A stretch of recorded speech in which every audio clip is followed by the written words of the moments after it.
Hello everyone, कैसे हैं आप। उम्मीद है आप सभी स्वस्थ और मस्त होंगे। आज का हमारा विषय है प्लूरल इफ्यूजन। जब आपको खांसी आती है, स्पेशली जब आप सांस अंदर की तरफ लेते हैं, ऐसी कंडीशन में अगर आपको खांसी आती है तब आपको समझ जाना चाहिए कि आपके फेफड़ों में हो सकता है कहीं फ्लूइड भर गया हो, जिसे हम आम तौर पर कहते हैं फेफड़ों में पानी भरना। फेफड़ों में पानी एक्चुअली में नहीं भरता है, फेफड़ों की जो लेयर होती है उसमें पानी भरता है। अगर फेफड़ों में पानी भर जाएगा तो आप सांस नहीं ले पाएंगे और बहुत ज़्यादा सीरियस केस हो जाएगा। एक्चुअली हमारे दो लंग्स होते हैं, जब हमारे दो लंग्स इस तरह से हमारे दो लंग्स होते हैं, इन लंग्स के चारों तरफ एक लेयर होती है इस तरीके से। तो ये जो लेयर है, इस लेयर के बीच में, इस दोनों लेयर के बीच में क्या होता है, फ्लूइड भर जाता है। इसे हम कहते हैं प्लूरल स्पेस। दोनों प्लूरा के बीच में जो स्पेस बनता है इसे हम कहते हैं प्लूरल स्पेस। अब इस प्लूरा के अंदर पानी भर गया, यानी कि सीरस फ्लूइड भर गया है। अब इस सीरस फ्लूइड के अंदर लिम्फोसाइट्स सेल्स भी हो सकते हैं, इओसिनोफिल्स भी हो सकते हैं एंड अदर सेल्स भी हो सकते हैं। अब बात कर लेते हैं कि जब ये आपके फेफड़ों में, यानी कि इस लेयर्स में, जिसे हम लेयर कहते हैं, चारों तरफ एक झिल्ली टाइप की एक कवरिंग होती है, उसमें जब ये पानी भरता है यानी सीरस फ्लूइड भरता है, तब इसे हम कह देते हैं प्लूरल इफ्यूजन। अब प्लूरल इफ्यूजन अगर आपको होता है तो आपको लक्षण क्या होंगे। आपको ऐसी कंडीशन, जब भी आपको सांस लेते समय आपको दर्द हो और आपको खांसी आए, इसे हम एक इंडिकेशन होता है हमारे लिए कि हो सकता है पेशेंट के फेफड़ों में पानी भर गया हो।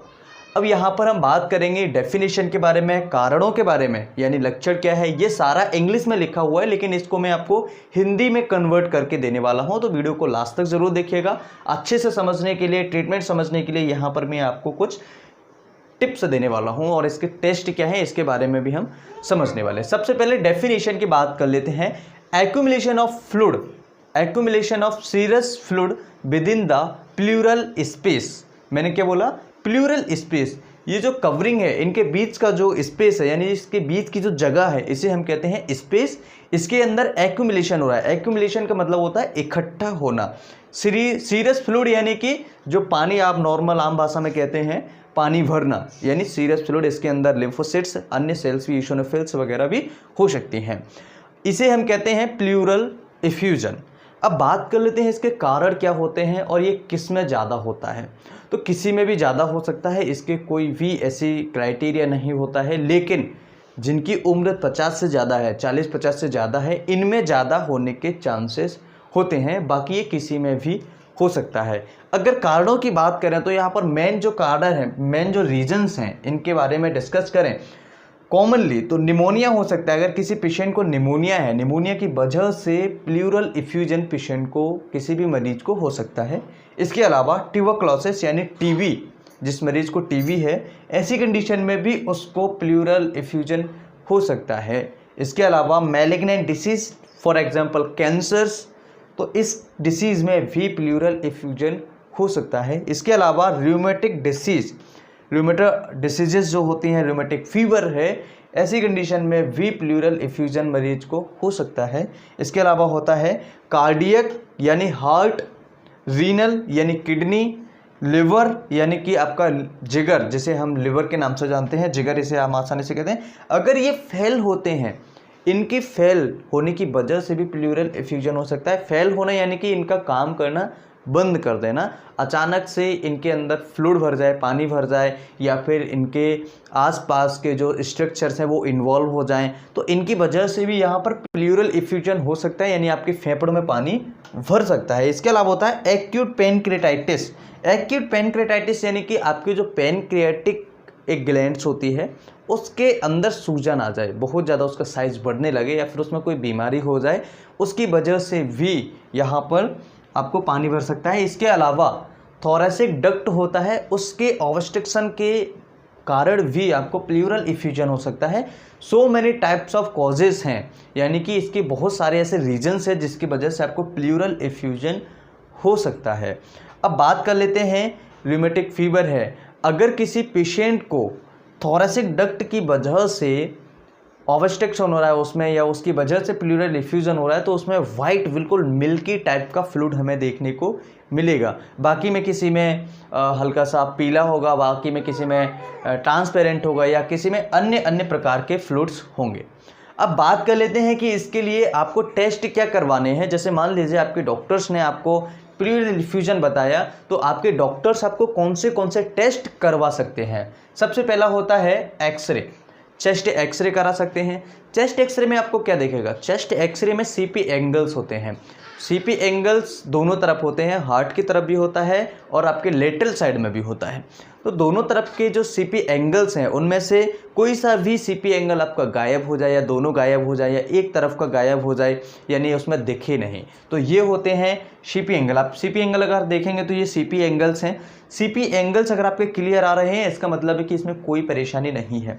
जब सीपी एंगल आपके क्लियर नहीं आएंगे, जिस इस एक्सरे में देखिएगा यहाँ पर आपके सीपी एंगल्स नहीं दिख रहे हैं, तो इस एक्सरे में आपको सीपी एंगल्स नहीं दिख रहे, इसका मतलब है कि हो सकता है पानी भरा हो, गैस भरा हो या फिर कोई सिम्टम्स के बेसिस पर भी हम इसे डिफाइन इंडिकेट कर सकते हैं। अब बात कर लेते हैं इसके अलावा अदर टेस्ट के बारे में। बायोप्सी करा सकते हैं डॉक्टर्स आपके, सीवीसी करा सकते हैं, सीटी करा सकते हैं और अदर्स अगर ज़रूरत पड़ी तो ज़रूरत पड़ने पर आपको अन्य टेस्ट भी कराए जा सकते हैं। अब बात कर लेते हैं ट्रीटमेंट के बारे में। सबसे पहले ट्रीटमेंट होता है एस्पिरेशन। एस्पिरेशन का मतलब होता है किसी भी फ्लूइड को बाहर निकालना, यानी कि उसे खींच लेना। जब भी आपके फेफड़ों में पानी भरता है तो एक निडल के सहारे से हम इसे बाहर निकाल लेते हैं। ध्यान रहे इस प्रोसेस को किसी भी ऐसे डॉक्टर से न करवाएं जिसको ज़्यादा नॉलेज नहीं हो या फिर जो पढ़ा लिखा नहीं हो, यानी अपने आप इस प्रोसेस को करवाने की कोशिश नहीं करें। इस प्रोसेस के लिए शिक्षित डॉक्टर ज़रूरी है, जिनको नॉलेज है या जिन बीमारियों को जो इन बीमारियों को देखते हैं उन डॉक्टर से ही इसे करवाएं, वो ज़्यादा बेटर होगा। क्योंकि अगर निडल का हिस्सा इधर उधर थोड़ा सा भी हुआ तो वो आपके फेफड़े को डैमेज कर सकता है, इसलिए इसे एक पढ़े लिखे डॉक्टर से ही करवाएं। अब बात कर लेते हैं इसके अलावा दूसरा ट्रीटमेंट क्या है। Treat the cause. Treat the underline cause का मतलब होता है जो बीमारी है, जो बीमारी से मतलब जैसे कि आपको निमोनिया है तो निमोनिया का ट्रीटमेंट चलेगा, ट्यूबरक्लोसिस है तो ट्यूबरक्लोसिस का ट्रीटमेंट चलेगा, मैलिग्नेंट कोई डिसीज़ है उसका ट्रीटमेंट चलेगा, अगर रियोमेटिक डिसीज़ है तो उसका ट्रीटमेंट चलेगा, कार्डियक फेल्यूर है उसका ट्रीटमेंट चल सकता है, अगर रीनल या लिवर फेल्यूर की वजह से हुआ है तो आपका इनका ट्रीटमेंट चलेगा। इसके अलावा कई ऐसे कारण हैं जो मैंने अभी आपको नहीं बताए हैं, लेकिन ये कॉमन रीजंस हैं, ये कॉमन कारण हैं जिनकी वजह से ज़्यादातर प्लूरल इफ्यूजन होता है। तो ट्रीटमेंट हमने समझ लिया है। मेडिसिन, होम्योपैथिक मेडिसिन की अगर हम बात करें तो यहाँ पर आर्सेनिक एल्बम एक मेडिसिन होता है जो आपको हर पोटेंसी में मिल जाएगा। 30 है, 200 है एंड 1 m है, ETC। ठीक है, तो ये जो पोटेंसी है ये आपको नहीं लेनी है और उम्मीद है कि आप इस मेडिसिन को बिना डॉक्टर के सलाह के नहीं लीजिएगा, क्योंकि यहाँ पर सीवियरिटी ऑफ डिसीज का भी पता होना ज़रूरी है। कितनी सीवियरिटी है, पता लगे कि सीवियरिटी बहुत ज़्यादा है और आप इस मेडिसिन को अपने आप से ही घर पर ले रहे हैं तो आपको ये मेडिसिन नहीं लेनी है। ध्यान रहे बिना डॉक्टर की सलाह के इस बीमारी में कोई सा भी ट्रीटमेंट आपको नहीं लेना है। उम्मीद है कि इस वीडियो से आप बहुत कुछ सीखे होंगे। ये वीडियो आप सभी के लिए बहुत ही फ़ायदेमंद होगा। फिर मिलते हैं किसी तरह किसी नई वीडियो में। वीडियो अच्छा लगे तो लाइक शेयर, अगर चैनल पर नए हैं तो चैनल को सब्सक्राइब करें हमारी मेडिकल से हेल्थ से रिलेटेड वीडियोज़ देखने के लिए। Bye bye, take care, thanks for watching.